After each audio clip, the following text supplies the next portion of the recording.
Muchas gracias, presidenta, y muchas gracias al compareciente, aunque podíamos haber aprovechado para haber acumulado la petición de comparecencia que realizamos el 7 de octubre, que versa fundamentalmente sobre el mismo objeto: situación asistencial del Hospital del Bierzo, listas de espera, medios humanos y equipamiento, plantillas, situación material y proyectos de mejora. Me da la impresión que la era de la mecánica se tardaba 1 o 2 días en llegar hasta la mesa o hasta el Paseo Zorrilla, y ahora la era digital en 30 días no llega. Como dice la zarzuela, hoy los tiempos avanzan, que es una barbaridad.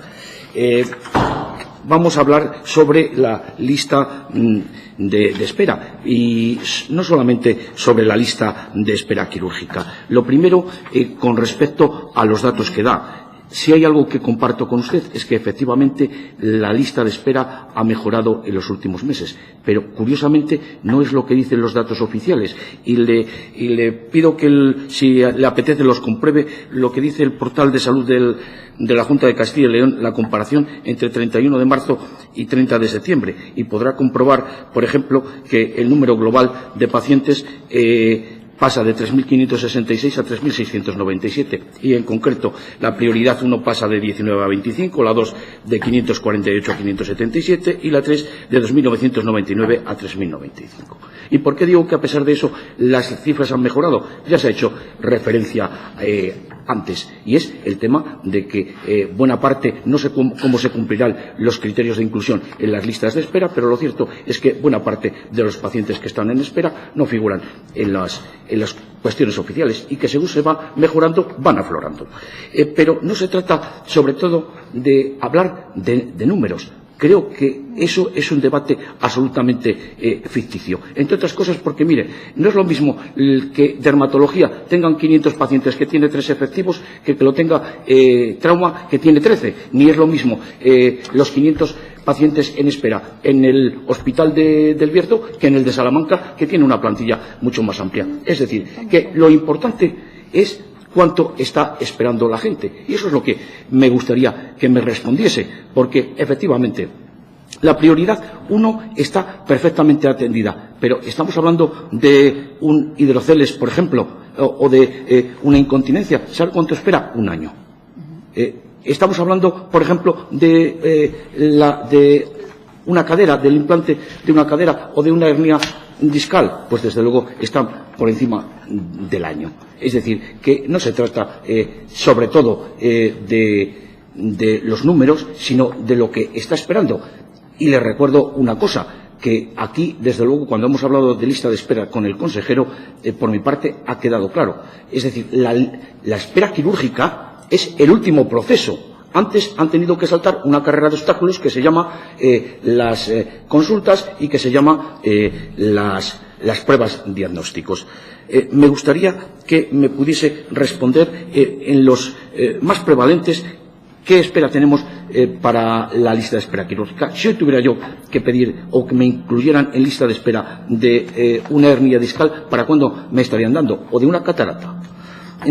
Y ya le digo que me parece que no es tan importante el tema de la lista de espera quirúrgica, al que le damos una gran trascendencia, sino como resultado de un proceso. Y ahí tenemos problemas con las consultas. Y según los datos oficiales, tenemos cardiología, digestivo, derma, cirugía, gine, oftalmología, otorrino, rehabilitación, trauma. Y curiosamente, otro dato que le voy a dar, resulta que los datos que me facilitaron en una respuesta decía que en urología había 93 pacientes esperando. Y si le digo que hay 1.600 volantes sin dar consulta, y además le digo de dónde proceden.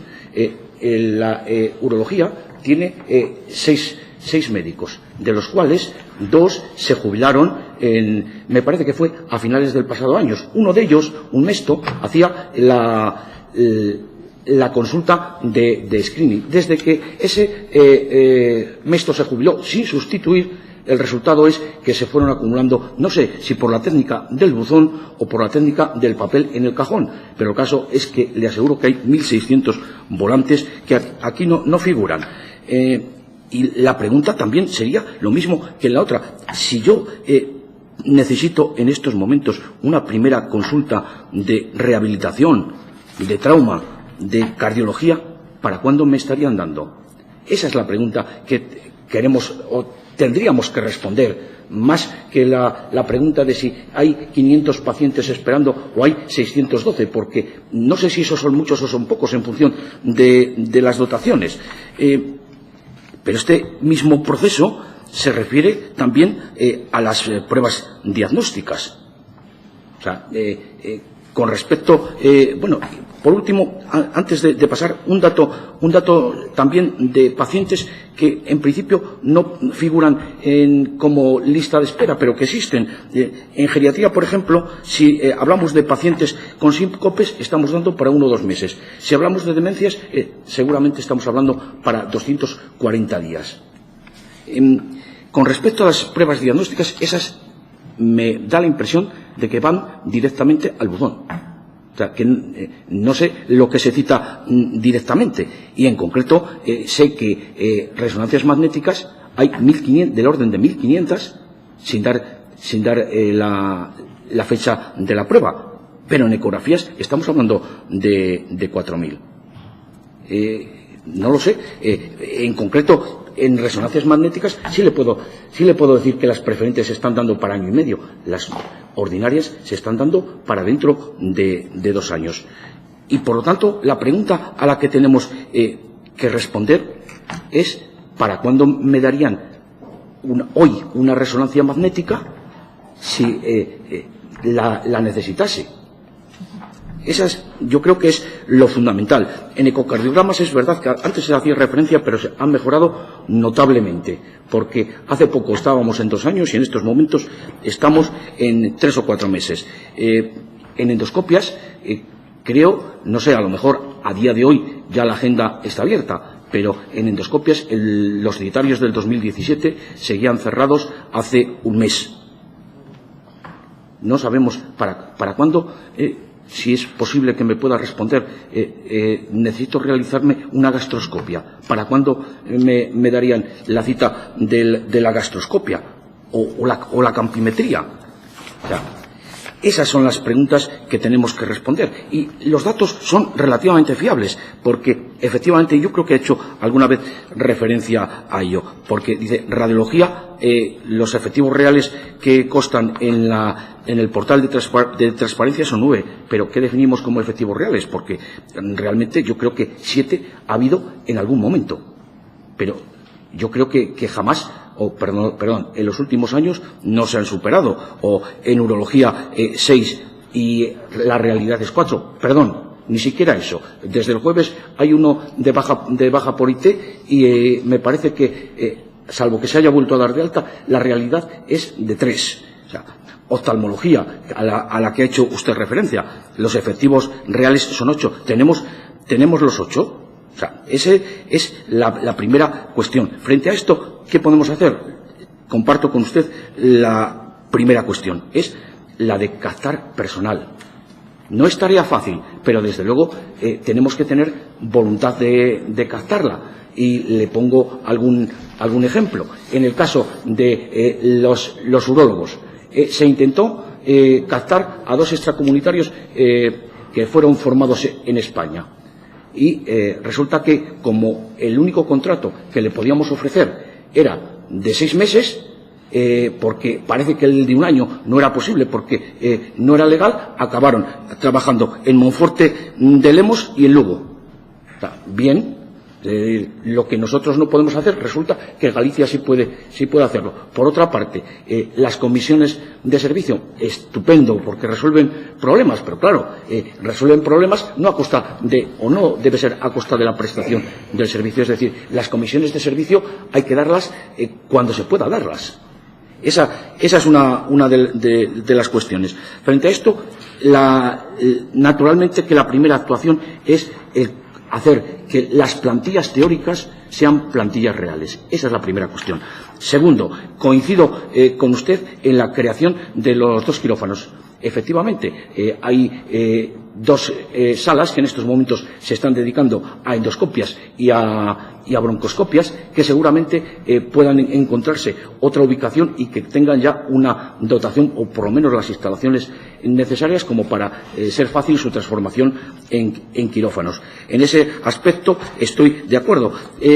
Por cierto, me parece que los objetivos que usted había planteado, no sé si con los dos oftalmólogos será suficiente, no sé si con un solo urólogo será suficiente. En trauma sí espero que un trauma pueda ser suficiente, pero siempre que consigamos que se les dé mayor rendimiento, perdón, no rendimiento, porque están al 74%, que creo recordar, con lo cual son unos rendimientos bastante dentro de la media, se pueden mejorar, pero son unos rendimientos bastante aceptables.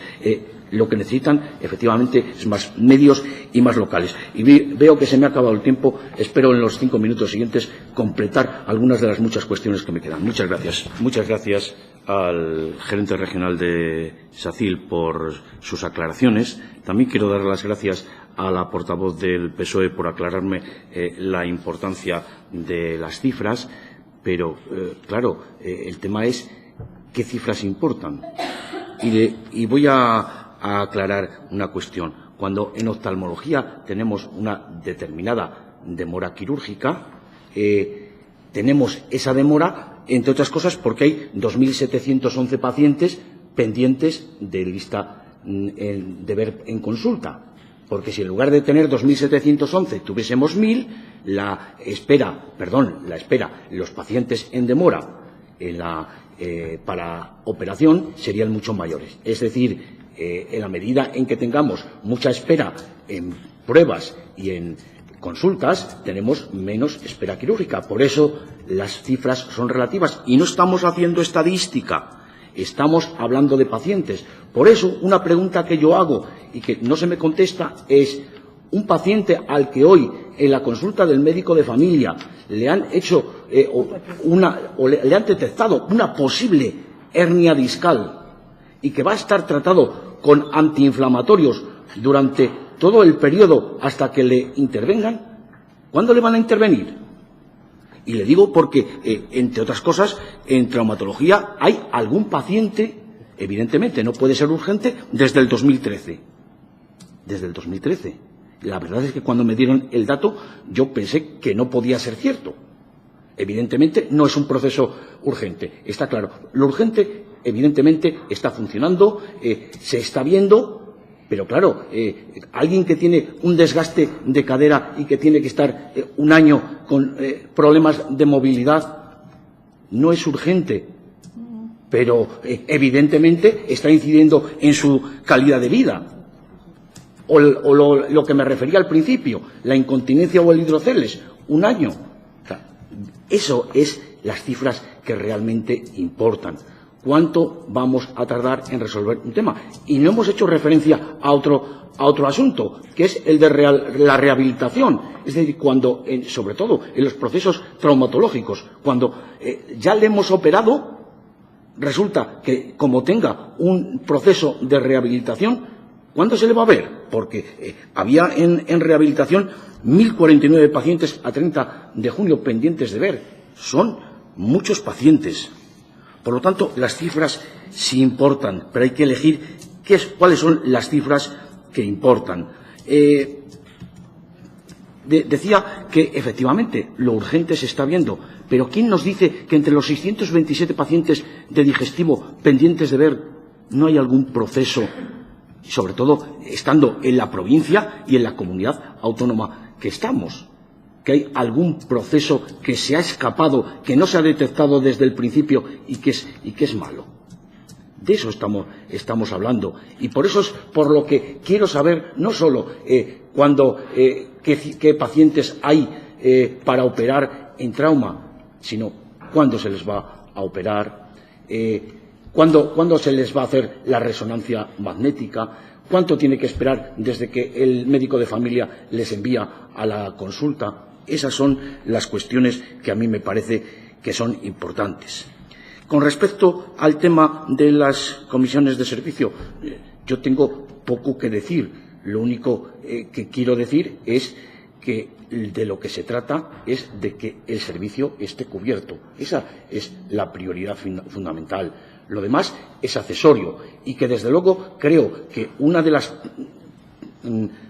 posibilidades o de algo que podría mejorar esto es que, de una vez por todas, el concurso permanente se ponga en funcionamiento de tal manera que haya una posibilidad de movilizar, de tal manera que alguien que vaya a uno de estos hospitales sepa que va a estar 1 o 2 años, pero que después va a tener opción de ir a otro. Esa es la cuestión fundamental que me parece que tenemos que analizar.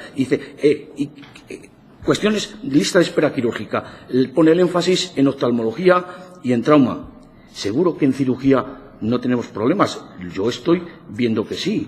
Y en urología todo lo que no sea tumores no está también demorado y con demoras importantes. Y bueno, estamos hablando de cuestiones que no son incapacitantes, pero que condicionan mucho la vida cotidiana. Por concluir, lo que quiero manifestar es que los rendimientos que he visto me parecen bastante razonables. Luego, aquí hay un problema de medios, tanto de medios humanos como, en su caso, de medios quirúrgicos, por lo que considero que la prioridad tanto de completar plantillas como de ampliar número de quirófanos es una para ya. Muchas gracias.